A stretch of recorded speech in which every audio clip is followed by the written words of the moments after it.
Hello friends, स्वागत है मेरे यूट्यूब चैनल एडुकेटर अड्डा पे। आज हम प्रॉब्लम नंबर 2 डिस्कस करेंगे जो कि GTU एग्जामिनेशन के अंदर मई 2016 के अंदर पूछा गया था। हम असाइनमेंट प्रॉब्लम की जो वीडियो की सीरीज़ है, हम कोशिश करेंगे कि सारे के सारे क्वेश्चन वही सॉल्व करें जो GTU एग्ज़ाम के अंदर पूछा गया था। इसके दो फायदे, एक आपको आइडिया आएगा कि किस टाइप के क्वेश्चन पूछे जाते हैं एग्ज़ाम के अंदर, दूसरा कि हमारा सिलेबस भी कवर होता जाएगा। तो हमने जो पहला प्रॉब्लम करा था वो हंगेरियन मेथड पे डिपेंड था, ये भी हंगेरियन मेथड में डिपेंड होगा। असाइनमेंट प्रॉब्लम है, देखते हैं कि इसको किस तरीके से सॉल्व किया जाएगा। तो क्वेश्चन बोला गया है, the following is the cost matrix of assigning the 4 operators to 4 jobs. Each operator is assigned only 1 job so as to minimise the total cost. Specify कर दिया है कि मिनिमाइजेशन टाइप का प्रॉब्लम है, तो हमको डायरेक्टली हंगेरियन मेथड का जो स्टेप है उसको फॉलो करना है। Minimise the total cost of a jobs, what will be the total minimum job cost. तो ये क्वेश्चन दे दिया, क्वेश्चन का फॉर्मेट मिनिमाइजेशन टाइप का है, तो हमको डायरेक्टली हंगेरियन मेथड के स्टेप को फॉलो करना पड़ेगा। तो उस स्टेप को फॉलो करने से पहले हमको चेक करना है कि बैलेंस्ड टाइप का असाइनमेंट प्रॉब्लम है कि अनबैलेंस्ड का। तो हमने ना चेक कर लिया कि यहाँ पे नंबर ऑफ रोज और नंबर ऑफ कॉलम दोनों इक्वल है, 1 2 3 4 1 2 3 4। तो इसका मतलब नंबर ऑफ रो और नंबर ऑफ कॉलम दोनों इक्वल है, तो ये बैलेंस्ड टाइप का असाइनमेंट प्रॉब्लम है। अगर इक्वल ना होता उसको हम लोग अनबैलेंस्ड टाइप के असाइनमेंट प्रॉब्लम कहते हैं। उसको पहले कन्वर्ट करना पड़ता बैलेंस्ड में, तो कन्वर्ट करने के लिए हम लोग डमी रो और डमी कॉलम ऐड करते हैं। बट एक क्वेश्चन बैलेंस टाइप का है तो डायरेक्टली स्टेप को फॉलो करेंगे। तो पहला स्टेप होता है हंगेरियन मेथड का कि हमको रो ऑपरेशन करना है, हर रो को स्कैन करना है, हर रो को इंडिविजुअल रो को स्कैन करना है। उस रो के अंदर जो मिनिमम नंबर होगा उस नंबर को सारे रो के अंदर जितने भी नंबर प्रेजेंट है उसके साथ उसको माइनस करना है। इसको हम लोग कहते हैं रो ऑपरेशन। फॉर एग्जांपल अगर मैं पहले वाले रो की बात करूं तो पहले वाले रो के अंदर मिनिमम नंबर 2 है, तो इस 2 को सारे बाकी बचे हुए सारे नंबर के साथ माइनस करना है। तो 2 - 2 0, 10 - 8 8, 9 - 2 7, 7 - 2 5। इस तरीके से पहला रो आ गया। इसी तरह सेकेंड रो की अगर बात करूं तो सेकेंड रो के अंदर मिनिमम नंबर क्या है, 4 है। तो 15 - 4 11, 4 - 4 0, 14 - 4 10, 8 - 4 4। इसी तरीके हम लोग चारों 4 रो को स्कैन करेंगे और चारों 4 रो के अंदर जो मिनिमम नंबर होगा उस नंबर को सिलेक्ट करके सारे नंबर के साथ माइनस करना है। तो हमारा ये करस्पॉन्डिंग टेबल इस तरीके से बन जाएगा रो ऑपरेशन करने के बाद।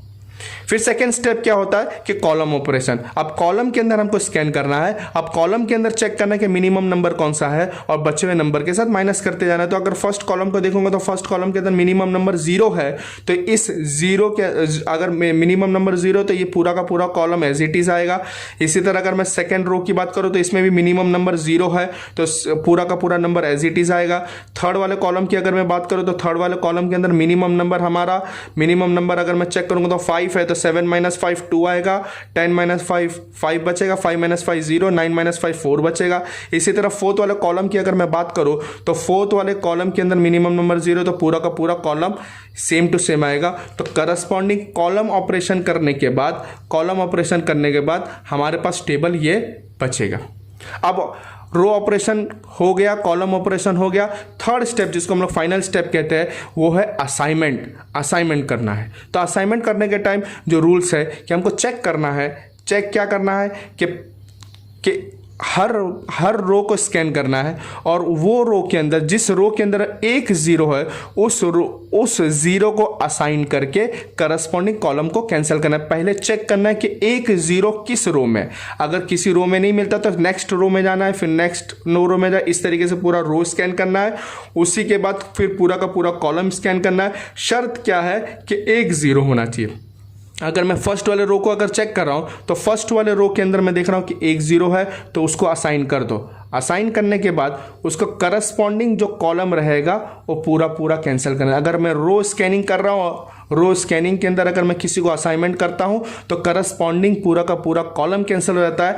इसका मतलब है उस करस्पॉन्डिंग कॉलम के अंदर जितने भी एलिमेंट है उसको हमको कंसीडर नहीं करना है नेक्स्ट स्टेप के अंदर। अगर मैं सेकंड वाले रो के अंदर देखा तो सेकंड वाले रो के अंदर भी एक जीरो है, तो उस जीरो को मैंने सिलेक्ट किया। सिलेक्ट करने के बाद करस्पॉन्डिंग सेकंड कॉलम को भी डिलीट कर दिया।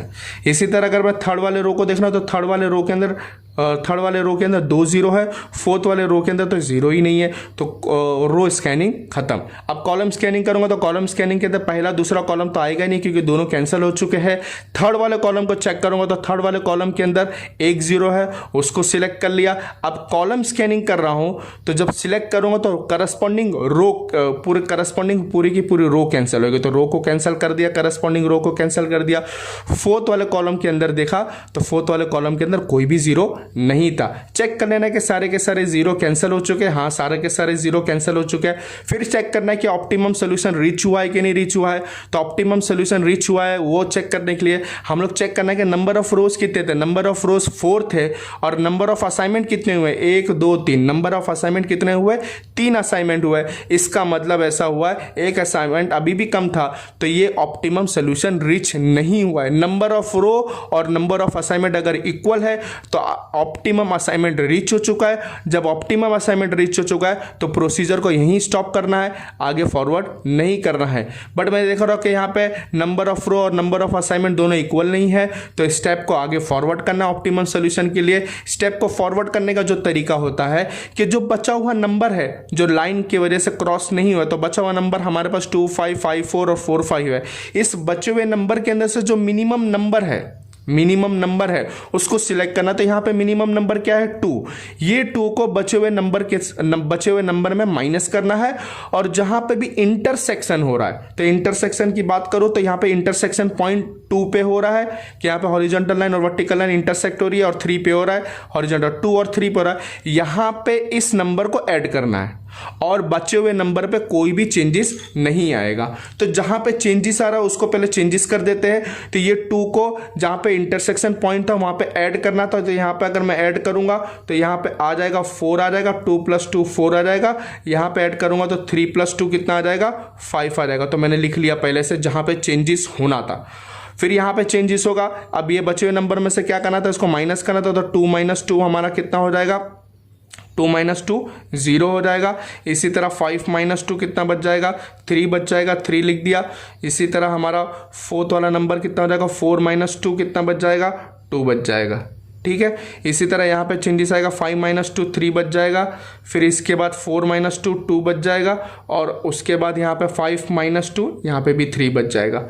और बचे हुए नंबर को एज इट इज लिख दो, कोई चेंजेस नहीं आएगा वहाँ पे।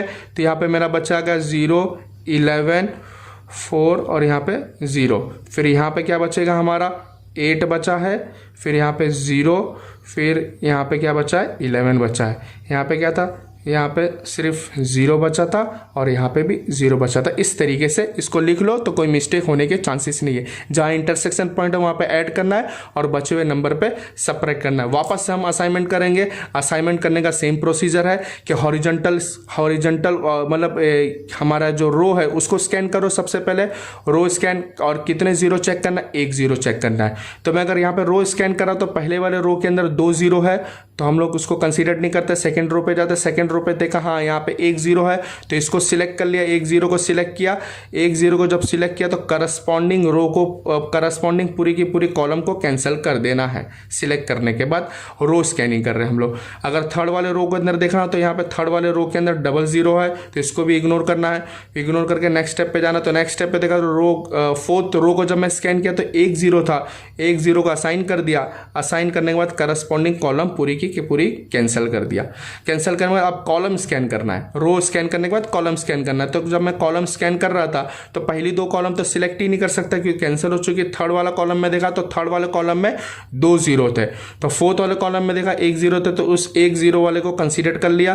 कंसीडर करने के बाद पूरा पूरा का पूरा रो कैंसिल करना है। जब कॉलम स्कैनिंग करना है तो रो और असाइन कर दे तो हम लोग को रो कैंसिल करना पड़ता है, और चेक कर लेना कि सारे के सारे जीरो कटे नहीं कटे, तो प्रोसीजर को कंटिन्यू करते रहना है। अब कंटिन्यू करने के लिए अब वापस से मैं देख रहा हूँ कि फर्स्ट रो के अंदर वापस से चेक कर लिया तो फर्स्ट रो के अंदर एक ही जीरो था, तो फर्स्ट रो के अंदर एक जीरो कंसीडर करके ये पूरा का पूरा हम लोग कैंसिल कर देते हैं, पूरा का पूरा कॉलम स्कैन। तो ये प्रोसीजर को कब तक करना है कि सारे के सारे जीरो कैंसिल ना हो जाए, तब तक ये प्रोसीजर को फॉलो करते रहना। अब मैं चेक कर लेता हूँ कि हमारा नंबर ऑफ रो कितने थे। नंबर ऑफ रो 4 थे, और असाइनमेंट कितने हो गए, नंबर ऑफ असाइनमेंट भी 4 हो गए, और नंबर ऑफ असाइनमेंट भी 4 हो गए। तो इसका मतलब हम लोग कह सकते हैं कि ऑप्टिमम सोल्यूशन रीच हो चुका है। ऑप्टिमम सोल्यूशन रीच हो चुका है तो हम लोग का करस्पॉन्डिंग जो ऑपरेटर्स और जॉब थे उसको करस्पॉन्डिंग पोजीशन हम लोग लिख लेते हैं। तो O1 का पोजीशन क्या था, J3 आंसर आया। तो O1 का क्या आया था, J3। O2 का क्या आया, J2 आया, तो J2 लिख लिया। फिर O3 का पोजीशन क्या आया, J4 आया, J4 लिख लिया। इसी तरह O4 का क्या है, J1 आया। अब इस करस्पॉन्डिंग पोजीशन में क्वेश्चन में क्या नंबर लिखा हुआ था वो देखना है, इधर से नहीं लिख लेना है हमको। इस पोजीशन के अंदर क्वेश्चन में क्या नंबर लिखा हुआ था वो चेक कर लेते हैं। तो हम लोग चेक करने के लिए हम लोग क्वेश्चन वाला पेज ऊपर लाते हैं। क्वेश्चन वाले पेज को मैं लाता हूँ, क्वेश्चन वाला पेज। तो क्वेश्चन वाला पेज ये रहा हमारा क्वेश्चन वाला। तो अगर मैं इसको देखता हूँ तो क्वेश्चन वाले पेज के हिसाब से ये हमारा क्वेश्चन वाला पेज था। तो अगर मैं देख रहा हूँ कि O1 J3 था, तो J3 पोजीशन पे हमारा नंबर क्या था, 9 नंबर था, तो मैंने 9 नंबर लिख लिया। इसी तरह O2 हमारा O2 के लिए क्या आया, J2 आया, तो J2 के पोजीशन पे क्या नंबर था, 4 था, तो 4 लिख लिया। इसी तरह O3 के अंदर O3 का जो पोजीशन आया था, O3 का पोजीशन J4 आया था, तो J4 के अंदर 11 नंबर था, तो 11 नंबर लिख लिया। इसी तरह O4 के अंदर O4 का पोजीशन J1 आया था, तो आंसर क्या था, 4 था। अब इसका टोटल कर लेता तो 9 + 4 + 11 + 4, तो हमारा टोटल आंसर आ जाएगा। टोटल मिनिमम जॉब कॉस्ट कितना आ जाएगा, 28 रुपीस। इसके बाद भी अगर आपको कोई डाउट होगा तो कमेंट बॉक्स में ज़रूर पूछ सकते हो। वीडियो अच्छी लगी हो तो लाइक ज़रूर करना, और अभी तक चैनल को सब्सक्राइब ना किया हो तो सब्सक्राइब कर लीजिए। आगे के नोटिफिकेशन के लिए बेल आइकन पे क्लिक कर दीजिए। Thank you.